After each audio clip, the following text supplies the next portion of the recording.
Okay, Vern, now this brine that you're putting together with the teriyaki sauce, you put in how much? 1/3 a bottle. Okay, and we put in lemon juice, concentrate? One whole bottle of lemon juice. Of a pint size. And I like about half. Half brown sugar. Brown sugar. Half a bag of brown sugar. And mix it all up real good.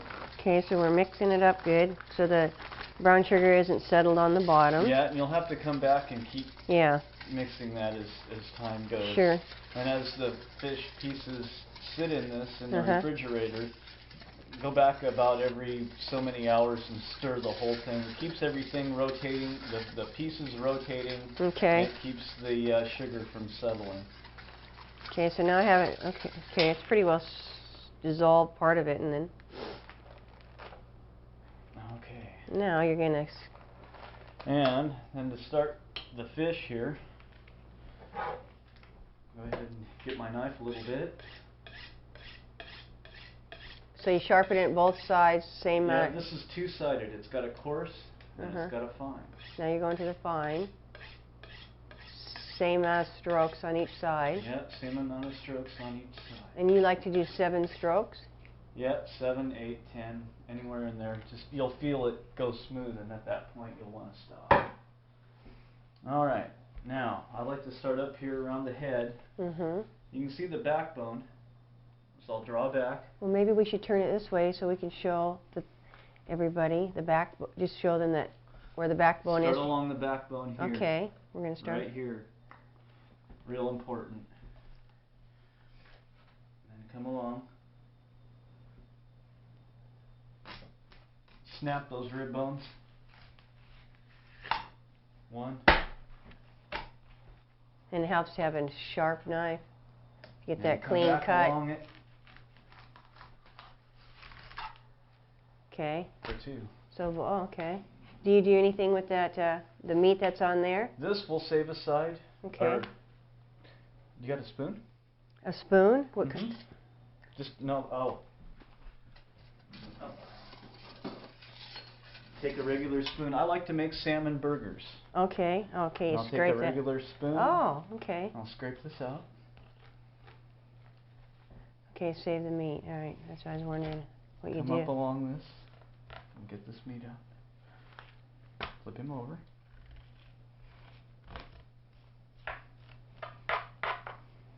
And come up along.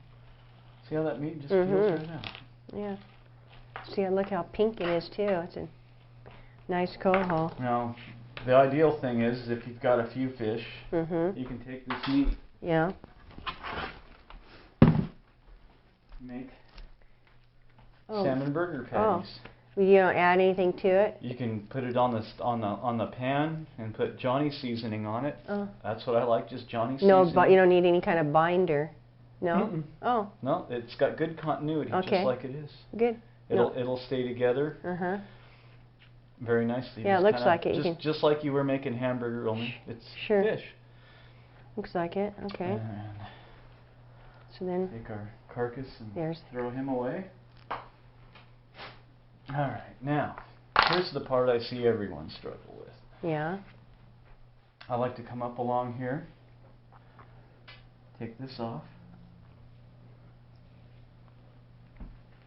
lift that up, get the dorsal muscle.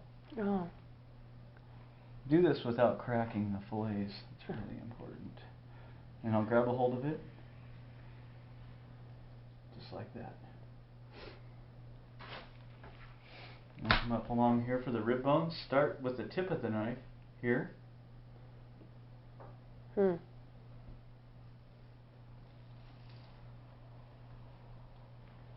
up and along here.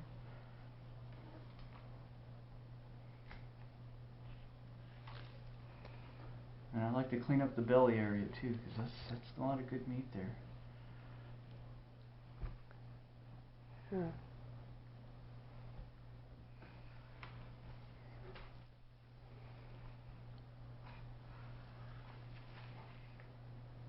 Voila, cleaned up this area very nicely. Yeah, looks good. Come up along here. that up. Then I like to take this cartilage off of here too. Start with your tip of the knife.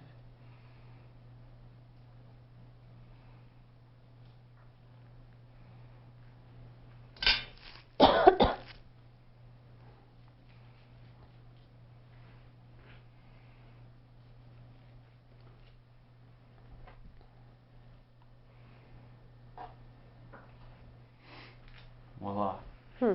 Beautiful. The perfect fillet. Yes, okay. Now, come up along here, get your pliers, and come and remove the lateral bones. Start at the head.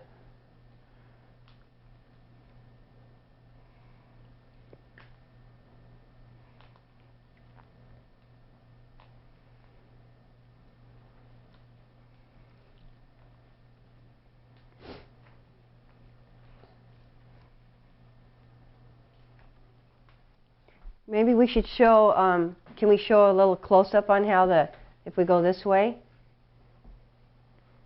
about removing the bones, just a couple? Pretty much need her flat. Okay, just show a couple. Sure. How you're getting them out there. You gotta kind of come up and feel them.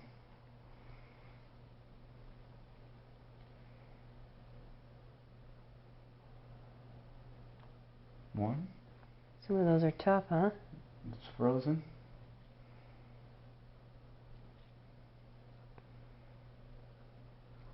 Two. I'll give you an idea.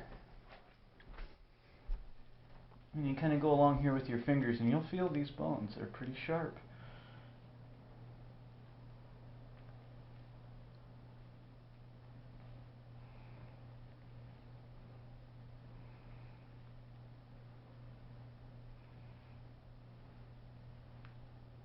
If you remove these bones, you'll have a true boneless fish.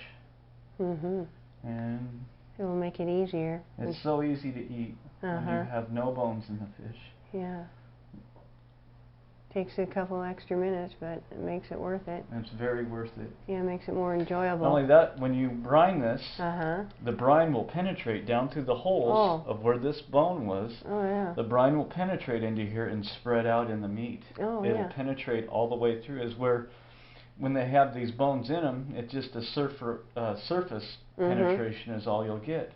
As where this, it makes sense. Brine will penetrate down in here and spread out in the whole fillet. That makes good sense.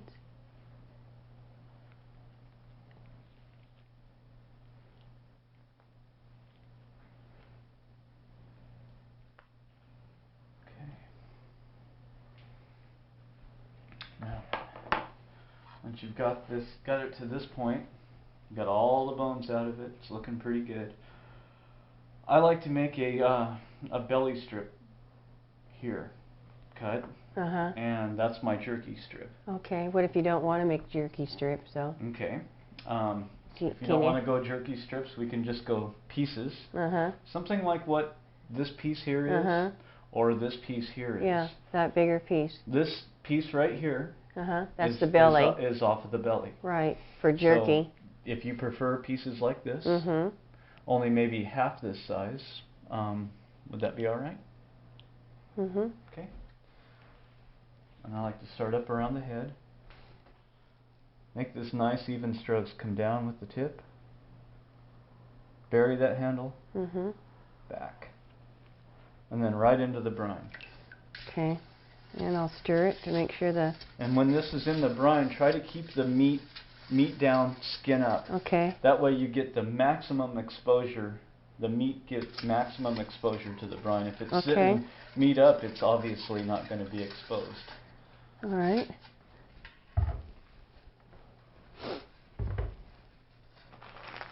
So we don't need those items anymore. I'll just move them.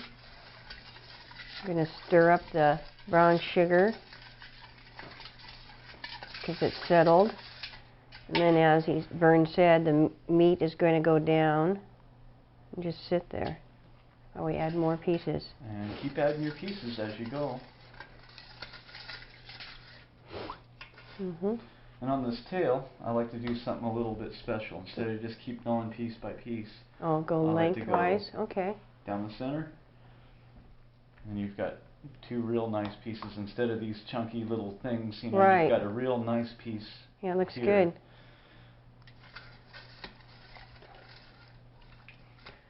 Okay, now we'll start on this second side. Once again, coming up underneath the dorsal. Over.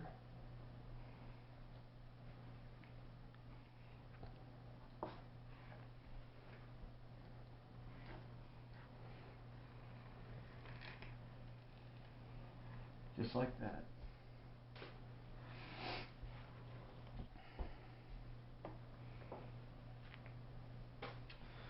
Okay.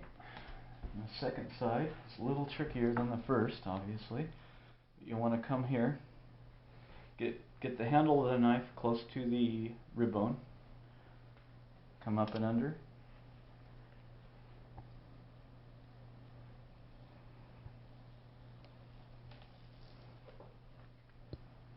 Ending up with the tip of the knife.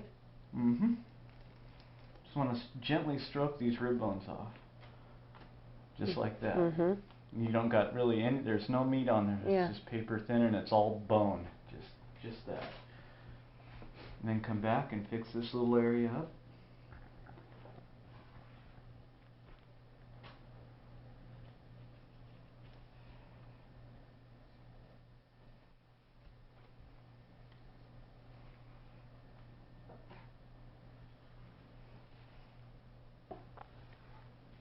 Just like that. And there again, come back and take the bone cartilage out. Okay.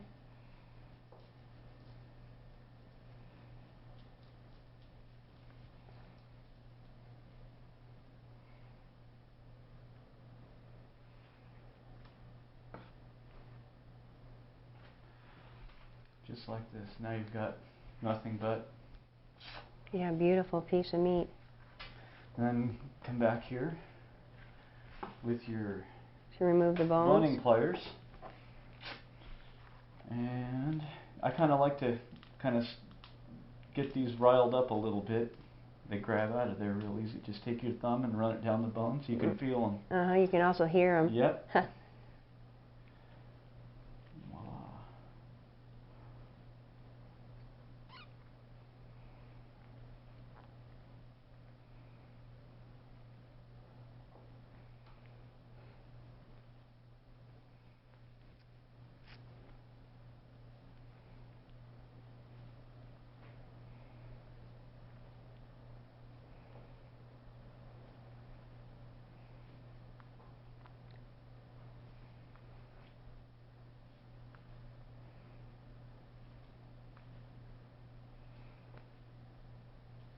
And what's important not to skip over any of these.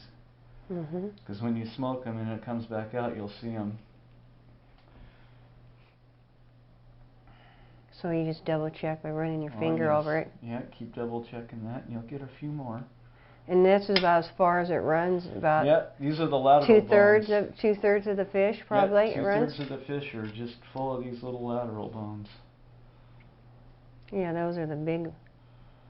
These are the things that when someone's eating a fish, they get this in their mouth and they're instantly turned off. Yeah. This is the biggest turn off of eating fish. If you remove these first, it's over with. And that's about it. And there, once again, do you want to try the same style of pieces that we just made? Mm-hmm. Okay. Now I could demonstrate for you before we cut this into the pieces how you would prepare for locks.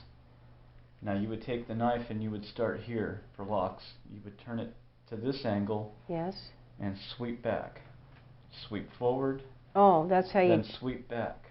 Then another cut to sweep forward. But you want to keep that knife at a constant laid down motion. That'll give you those nice, beautiful, you see a fillet that's sliced vertically and it's very thin all the way up. So they start with a vertical cut when they make the locks? Yep. This is you start here at the tail. Uh-huh. And stroke back. Well, Then if we sliced one forward. Uh-huh. Yeah. So, anyways, I just thought I'd mention about that. we'll go with you want to stroke down, bury the handle, back, and right into the brine. Okay, now our next lesson will have to be on preparing the locks. Okay, definitely. That's one of my specialties. Is I will. Down, bury the handle, back. So it's a forward sweeping and a back. Yeah, see where my thumb is? And you keep my finger. Oh. You want to line the knife up just like this. And all the way down. See it slicing through there? It's not grabbing, it's not pushing, it's not pinching and pulling. Right. It's slicing down straight and then back. So then you don't make so many cuts and you have so many jagged edges. You don't see me doing this number and this number and no. So then you don't have one motion all the way through. Nothing else. Okay. And then all the way. Very good. And you'll want to put this in the refrigerator for 24 hours and keep stirring it up every you get a chance to in the refrigerator at night or whatever. Come and give this a stir, and you'll rotate the pieces that are on top onto the bottom. And rotate, keep the rotation going. You'll get a nice smooth. Okay. And do I put plastic over this? You can. Yes, I like to put a cover over it. Okay, I'll put a cover over it. Yeah. And then we're gonna clean up the halibut strips. Yep. So goes right on over.